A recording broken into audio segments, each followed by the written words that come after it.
Hey Soul Warriors, it is Tara, and we are on day 14 of 28 Days of Peace, and we're halfway there. So I hope you're starting to see that trying to attain peace or whatever it is that you're working on isn't done by beating the drum of the old story, and it's not done by like, oh, I need peace, I need peace, I need peace, or whatever it is that you're working on. It's by following the signs that come up in life and taking those little insights and those gut feelings that you have and just running with them. So on my day 14, I actually happened to be on a live with my coach, my business and spiritual coach, Coach Joe. And she's absolutely amazing. And she put me on live with her where she was coming up with what came to her that I needed to know.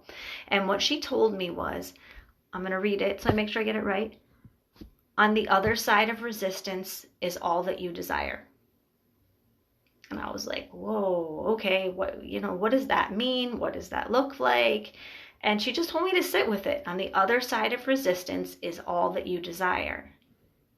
So I was like, okay, I know what I desire. I know what that looks like. I know what my big picture vision is. Take a second right now and just close your eyes and picture what that looks like. Like, where are you? What are you doing? What type of things are lighting up your world? So that's all that you desire. So on the other side of your resistance are all those things. So now what is your resistance and what does that look like? Mine commonly comes up with, oh, I don't have enough time. I'm too busy. I don't have enough energy. Or I'm focused on this, so I can't shift energy into that. Like all these things. Wolf and I coach a lot of clients, and the clients we talk to, their resistance shows up in different ways. We have people who are like, oh, well, I can't do that yet because I don't have the next certification. I need to go back to school. I'm waiting to hear back from such and such. Or, I can't do this until I have to move first, and I don't have enough money. They sound like excuses, or sometimes they sound like valid things. But a lot of times they're just things where you can hang your hat on not doing things.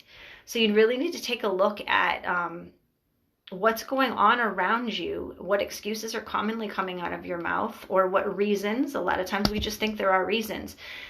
For a long time, I didn't think any of my stuff was excuses because I was super busy. Like one of my businesses was blowing up, and I'm working 16, 18 hours a day, and I'm working 7 days a week.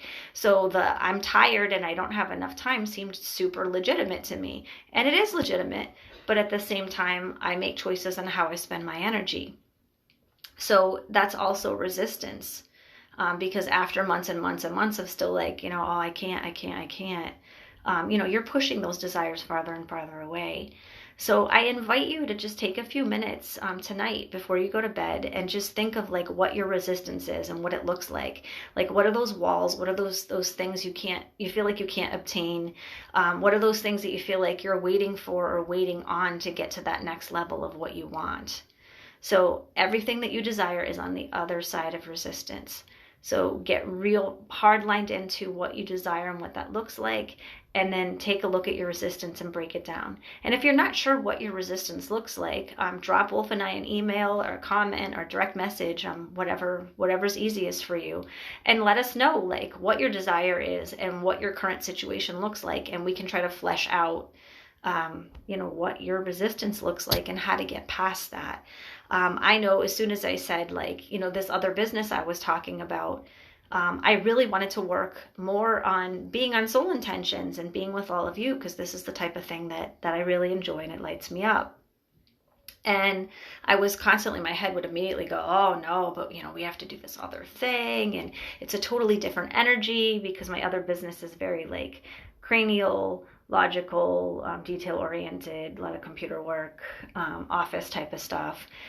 So it's totally different vibe than getting on here and getting deep and soul digging and getting spiritual. So it was this, oh, I can't go from this to that, and oh, I'm too tired. It's too late to start it. On and on and on with my brain's coming up with 8,000 reasons why.